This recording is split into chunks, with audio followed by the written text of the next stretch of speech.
Vous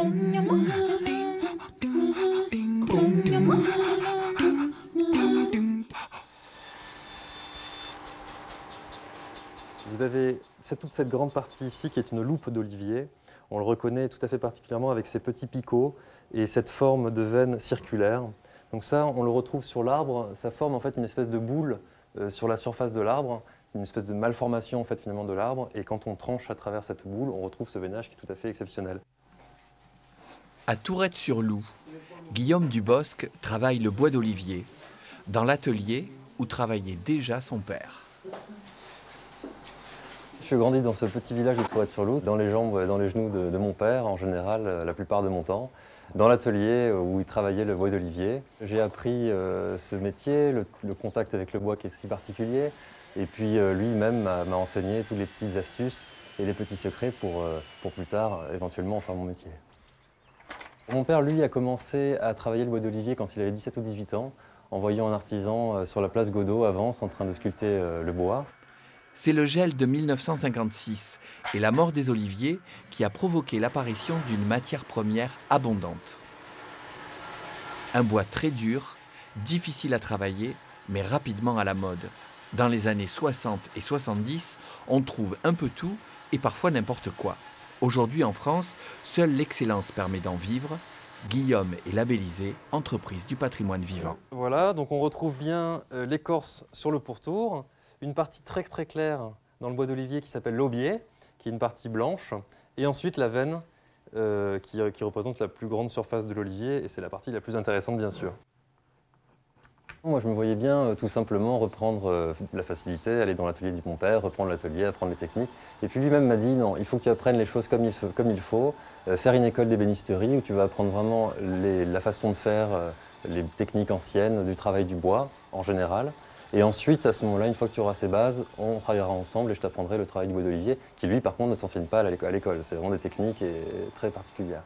Donc j'ai travaillé 4 ans dans un lycée professionnel à Nice, en ébénisterie, où j'ai travaillé la restauration de meubles, la création de meubles, la sculpture et la marqueterie. J'ai eu donc un diplôme CAP et un bac professionnel. Je me suis vraiment intéressé à différents domaines, que ce soit la restauration qui m'a beaucoup intéressé, et même la lutherie. Le premier violon, le premier instrument bois d'olivier, il m'a fallu donc pratiquement 8 années pour le réaliser dans son entier. Donc il a fallu dans un premier temps déjà essayer de calculer un petit peu les capacités de résonance du bois d'olivier. Voilà, et donc on a un instrument très léger.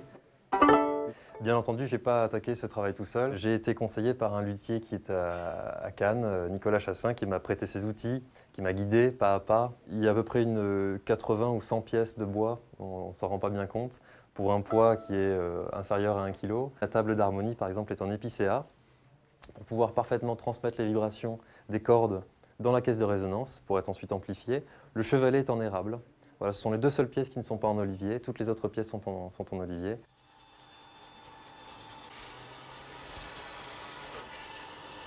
Donc voilà, cette partie est une chute du saladier. Elle va être réutilisée pour faire un petit plateau à poignée, comme celui-ci. Je vais découper cette forme, évider une poignée, rajouter un fond, et on aura des petits plateaux à poignée. Au début de son travail, mon père me racontait quand il façonnait une pièce, disons sur 10 pièces, il y avait peut-être 6 ou 7 pièces qui étaient foutues, qui étaient fendues, qui étaient très abîmées, qui avaient grisé avec le temps, avec l'oxydation. Aujourd'hui, sur 10 pièces fabriquées, j'ai 10 pièces qui sont parfaites. On continue à développer et à essayer de créer des nouveaux outils de fabrication et des nouvelles techniques de travail. L'aubier est très clair et reste très clair et la veine très colorée.